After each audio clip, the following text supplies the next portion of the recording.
मित्रों नमस्कार। मित्रों, स्टडी विद दिनेश यादव में सभी मित्रों का स्वागत है।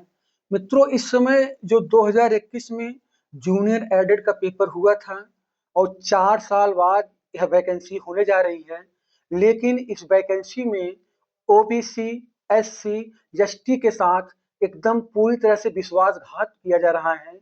ये जान लीजिए कि 100% सीट में 83% जनरल के हैं और 17% में मात्र ओबीसी, एससी, एसटी को दिया गया है।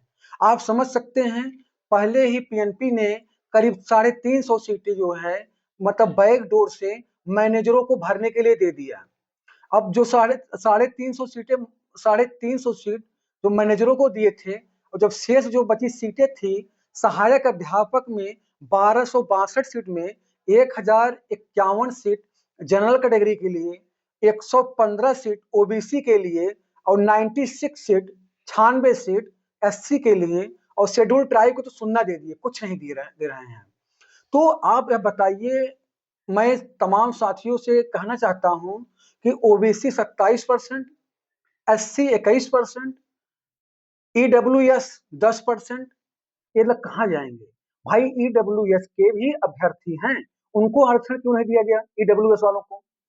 तो इस वैकेंसी में महा घोटाला हुआ है। और जो जूनियर एडेड का नेतृत्व करता था सिंगरौर कोई है और ये कोई और है, ये लोग पूरी तरह से एकदम धांधली पे लग गए हैं। तो मैं तमाम ओबीसी, एससी, एसटी और ईडब्ल्यूएस के प्रतियोगी छात्रों से कहना चाहता हूं, ये आपके अधिकारों की लड़ाई है। नहीं तो जैसे 69,000 में ओबीसी मतलब एससी, एसटी, ईडब्ल्यूएस का खेल हो गया, ऐसे इसमें खेल बहुत बड़ा खेल होने जा रहा है। और वो सिंगरौर है, वो गुमराह कर रहा है। ये जान लीजिए कि वो खुद पेपर पाया था। मैं पीएनपी और राज्य सरकार से कहना चाहता हूं कि अगर जूनियर एडेड में कोई कैंडिडेट 120 के ऊपर जिसका अगर रिटन एग्जाम में है, उसकी जांच कराई जाए, क्योंकि पेपर इतना हलवा नहीं था कि कोई व्यक्ति सब्जेक्ट और जनरल मिलाकर के 120 के ऊपर कर सकता है। और इसमें आरक्षण का प्रावधान ये किए हैं, आपको मैं बताना चाहता हूं उत्तर प्रदेश के तमाम अपने भाइयों बहनों को कि पीएनपी ने क्या किया है। आपको प्रदेश स्तर पे आरक्षण नहीं दे रहा है, आपको आरक्षण विद्यालय स्तर पे मिलने जा रहा है। अगर एक विद्यालय में 5 सीट से कम है तो वहां आपको आरक्षण नहीं दिया जा रहा है, इसीलिए आपका आरक्षण जो है कि खत्म हो गया। अगर ये प्रदेश स्तर पे मेरिट बनती तो देखिए, मैं किसी की निंदा नहीं कर रहा हूं, हर मतलब ये वैकेंसी पारदर्शी तरीके से हो, हर कैटेगरी चाहे जनरल कैटेगरी की स्टूडेंट हो, ईडब्ल्यूएस का हो, ओबीसी का हो, एससी का हो, एसटी का हो, आप जनरल को कैटेगरी को 40% दीजिए, ओबीसी को 27% और एससी को 21%, ईडब्ल्यूएस को 10%, एसटी को जो 0.3%, मतलब हर कैटेगरी को उनका आरक्षण आप दीजिए। नहीं तो यह वैकेंसी, मित्रों मैं आपको बताना चाहता हूं, अब कोर्ट का ही एक रास्ता बचा है। तो आप लोग, अगर मैं जितने आरक्षित वर्ग के अभ्यर्थी हैं, मैं आप लोग से यही कहना चाहता हूं, 15 नवंबर से फॉर्म पड़ेगा, फॉर्म सभी लोग डाल लीजिएगा, लेकिन आप लोग कोर्ट का रास्ता अपनाइए। नहीं तो ये पीएनपी आपको जो है आपके हाथ से रोजगार छीन लेगी। और मैं आपको एक बात से और आगाह कर दे रहा हूं, इसमें कुछ तमाम छात्र नेता आएंगे, आपको गुमराह करेंगे कि आरक्षण के साथ कोई छेड़छाड़ नहीं होगा। इसमें मतलब जो है कि आयोग सही से जो सीटें जहां से आई हैं, आयोग सही से जो है कैटेगरी वाइज मतलब आरक्षण दे दिया है। तो बताइए ये कहाँ का न्याय है कि 83% सीटें अनारक्षित कर दी गई और 17% में ओबीसी, एससी, एसटी वाले मरे। आपको पता होना चाहिए मित्रों, 2007-8 के करीब मायावती जी मुख्यमंत्री थी और सफाई कर्मी का उन्होंने विज्ञापन निकाला, जिसमें पूरा का पूरा उन्होंने केवल शेड्यूल एससी वालों को, एसटी वालों को दिया।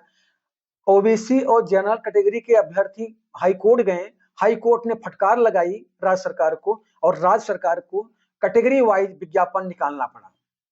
तो आप समझ जाइए, मौका अभी भी है आपके पास। अगर आप जो है कि अगर सूझ जाएंगे, अगर ओबीसी, एससी, एसटी, ईडब्ल्यूएस के अभ्यर्थी अगर आप लोग किसी के बातों में आ गए, अगर आप सो गए तो खो जाएंगे, आपके साथ बहुत बड़ा विश्वासघात होगा। तो आप लोग अपने अधिकारों की लड़ाई स्वयं लड़िए, नहीं तो जो है आपके हाथ से नौकरी चली जाएगी। ये जो सिंगरौर है, ये जो है कि आपको गुमराह करेगा, क्योंकि ये ऑलरेडी पेपर पाया हुआ था। और जो है कि मैं तो कह रहा हूँ इसकी खुद जांच होनी चाहिए, इसकी कॉपी जांच होनी, मतलब कैसे पेपर 142 नंबर पर आ गए हैं। तो मैं ऐसे तमाम उत्तर प्रदेश के अपने भाइयों अपने बहनों से जो 2021 जूनियर में अपीयर हुए थे, मैं उनसे यही कहूंगा कि आप लोग सभी लोग फॉर्म डालने के बाद मुख्यमंत्री पोर्टल पर ट्वीट करिए और हाई कोर्ट का रास्ता अपनाइए। नहीं तो जूनियर एडेड वैकेंसी जो है कि दलालों के हाथ चढ़ चुकी है। इसमें आप समझ सकते हैं, जब जूनियर एडेड का विज्ञापन आया था तो सहायक अध्यापक में 504 सीटें थी। उसको पीएनपी ने मैनेजमेंट को लाभ पहुंचाते हुए उसमें सीटें घटा करके 1262 कर दी। बताइए सीटें घटती हैं कि बढ़ती हैं? ये हम प्रतियोगी छात्र पीएनपी से पूछ रहे हैं। 2021 से 2025 तक क्या कोई टीचर रिटायर नहीं हुआ था? बहुत टीचर रिटायर हुए, लेकिन सीटें कम क्यों कर दी गई? क्योंकि मैनेजमेंटों को लाभ पहुंचाना था। मैनेजमेंट बैकडोर से पैसा लेके 15 लाख 20 लाख रुपए लेकर के ज्वाइनिंग दे रहे हैं, खुल्लम खुल्ला ज्वाइनिंग दे रहे हैं। तो आप लोग साथ एकदम सरासर अन्याय है। ये वैकेंसी, अब मैं आपको सही बताऊं, हाई कोर्ट जाए, कोई जाए न जाए, मैं स्वयं जाऊंगा हाई कोर्ट। मैं अपने अधिकारों की लड़ाई स्वयं लड़ूंगा, क्योंकि यह देखिए वैकेंसी जो है न्यायपूर्वक तरीके से हो। 27% ओबीसी को दीजिए, अगर जो लड़का जो कैंडिडेट योग्य होगा उसका सिलेक्शन होगा। 21% एससी को दीजिए, 0.3% एसटी को दीजिए, 10% ईडब्ल्यूएस को दीजिए, 40% जनरल को दीजिए। जो कैंडिडेट योग्य होगा, जिसकी एलिजिबिलिटी पूरी होगी, वह सिलेक्ट होगा। जिसकी योग्यता नहीं रहेगी, जो उसके मतलब उसकी मानक नहीं पूरा करेगा, वो सिलेक्शन से बाहर हो जाएगा। लेकिन आप, मैं पीएनपी से यही कहना चाहूंगा, आप योग्यता सिलेक्शन से पहले उसको, आप जो है कि वैकेंसी में आरक्षण के द्वारा ही आप उसको बाहर कर दे रहे हैं। तो ऐसा राज्य सरकार से हाथ जोड़ के निवेदन है, माननीय मुख्यमंत्री योगी आदित्यनाथ जी से निवेदन है कि आप ऐसा न करें, प्रतियोगी छात्रों के साथ जो है दुर्व्यवहार न करें। क्योंकि हम प्रतियोगी छात्र, हम जो है कि कितने सफर करते हैं कि पूछिए मत। तो मैं उत्तर प्रदेश के तमाम भाइयों बहनों से यही कहूंगा, 2021 में जो दिए थे जूनियर एडेड, फॉर्म डालिए और हो जाइए तैयार हाई कोर्ट के लिए मित्रों। और मुख्यमंत्री जनता दरबार भी चल रहा है, गोरखपुर जाएंगे, लखनऊ जाएंगे, हाई कोर्ट जाएंगे, सुप्रीम कोर्ट जाएंगे, लेकिन हम आरक्षण का जो है हनन नहीं होने देंगे। बहुत बहुत धन्यवाद।